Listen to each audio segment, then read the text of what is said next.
There have been a lot of major discoveries made when it comes to studying the genomes of people groups.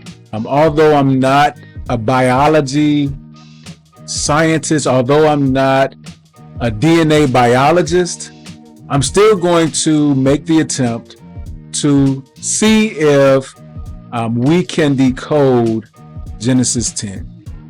Do you think that DNA can be used to decode or reconcile the Bible? Well, you know I want to talk about it, so let's go. It contains the whole universe.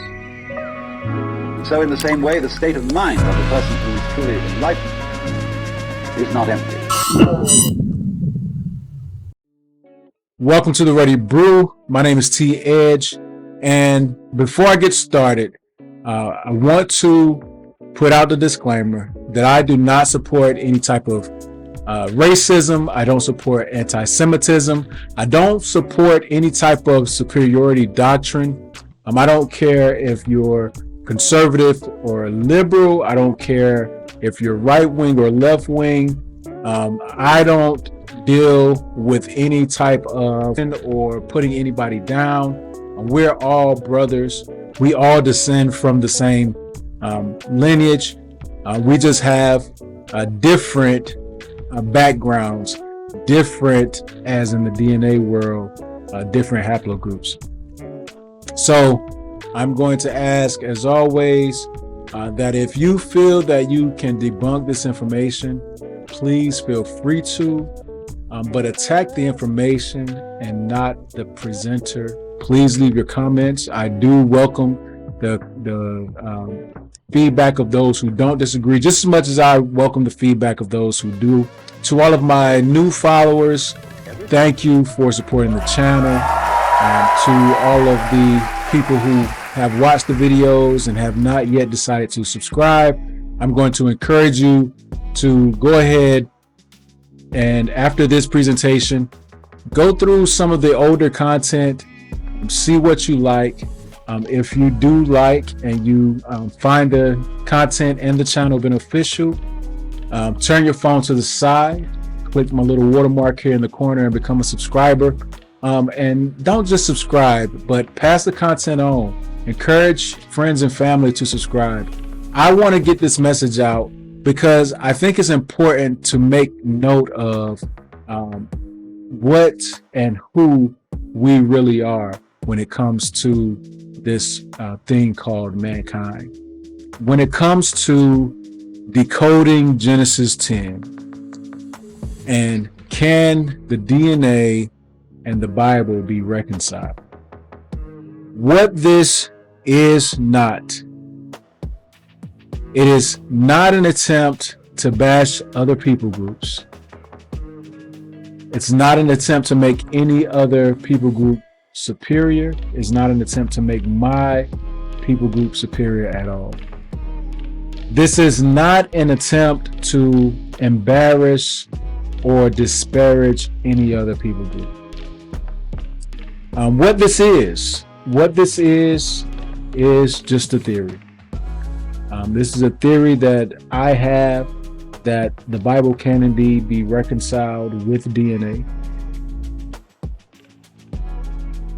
In that same vein, this is a genuine attempt to bring the Bible, history, archaeology, and DNA together to tell a story, not the main story, not the story of Christ, but to tell a story of who we are as brothers and sisters, as people in this world. And so, to begin with, Genesis. Genesis literally means the beginning or the origin. Genesis is the origin story of mankind. In this story, the author takes us through the creation of the world the plants and trees, of animals, and the creation of man and woman. And then it takes us into the story of a particular man and his family. Genesis 10, the crux of the story for today's presentation, all the settlements of the sons of Noah, all the settlements of mankind as we know it. So let's get to it. Let's begin. This was a map created by Bert Wang Shakshan. And this map he has derived is based on a European haplogroup map and a world haplogroup map that had already been in existence. I retrieved this map from the Wikipedia Commons, and this version that you see here, this version was published March of 2019. So this is the most recent version. So we're going to go straight into who these sons are. I'm going to try not to hold you too long. I'm going to try to do this as concisely as possible. Let's get to it. Japheth, beginning with Genesis 10, 2 through 5. Japheth is the Europeans. We just looking at what the scripture says in Genesis 10. The Gentiles, or the Isles of the Gentiles, is settled or was settled by the sons of Japheth. These are the clades or the Y-Haplogroups of the sons of Japheth, and where their Y-DNA or their Y-Haplogroups are found in the most abundance. We have R1b, R1a, E1b1b, I, J2, G, and N. All right, so the sons of Ham. Now, our existence here in America tells us that the sons of Ham are the Africans. And AI will tell you that the sons of Ham are the Africans. Because guess what?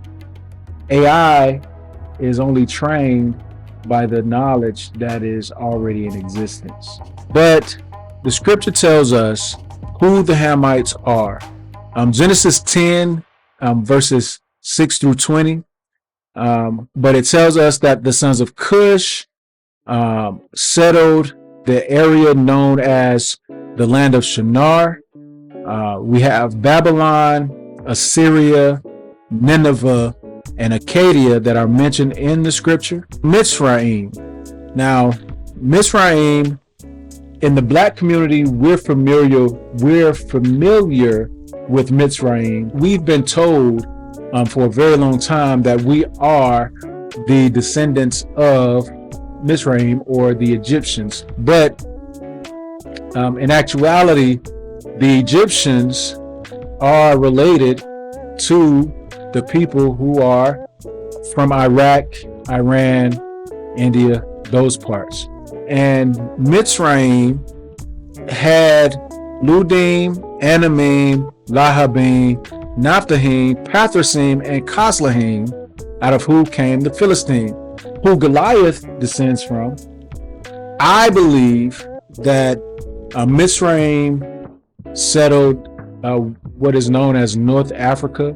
They are the lighter skinned, or quote unquote white skinned people who inhabit the North African areas, such as the Coptics, the Libyans, the people of Morocco,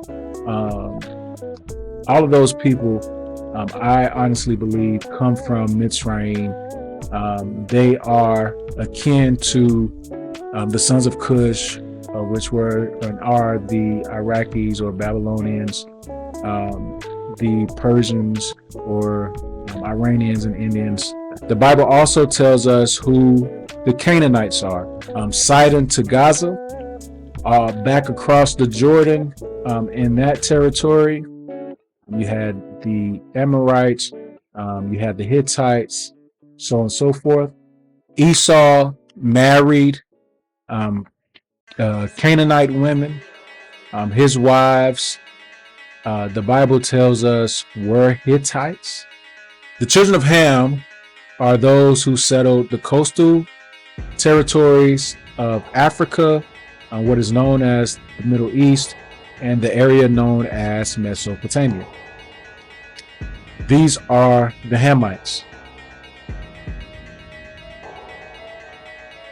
Now let's look at the clades or the Y-Haplogroups of Ham. You have I, J1, J2, R1b, E1b1b1, M, N, and L3.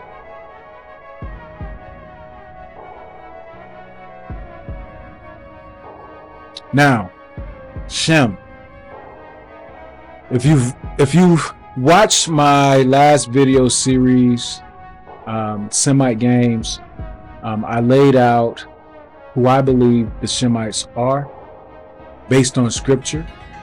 When it comes to Shem, I believe honestly that Shem is the African people. Genesis 10, verses 21 through 31. Verse number 31 says, "These are the children of Shem after their families, after their tongues, in their lands." It does mention that the territories of their dwelling was the sons of Joktan. It says that Joktan dwelled from Mesha, as thou goest to Safar, a mount of the east. Safar is in Yemen, which is the southwestern corner of Saudi Arabia. That means the western vantage point has to be in Africa. So the Y-Haplogroups for Shem are A2, A3B1, B2A, B2B, E1B1, E1A1A, E1A1B, and E2. There's an E group from Egypt because there were many years where the Egyptians and the Hebrews, so Ham and Shem, cohabitated. Specifically, the Bible tells us of a period of approximately 430 years where they cohabitated. If it's anything like America, we know that there was quite a bit of mixing going on. Look at sentence number 2. The DNA used to compare that of the African samples is that of a R1b individual who provided the reference genome. So when it comes to DNA, all of the clades that I've shown you come from an individual who is from the R1 haplotype, because they were the first person to give DNA to be studied. So essentially, all DNA is based off of this individual.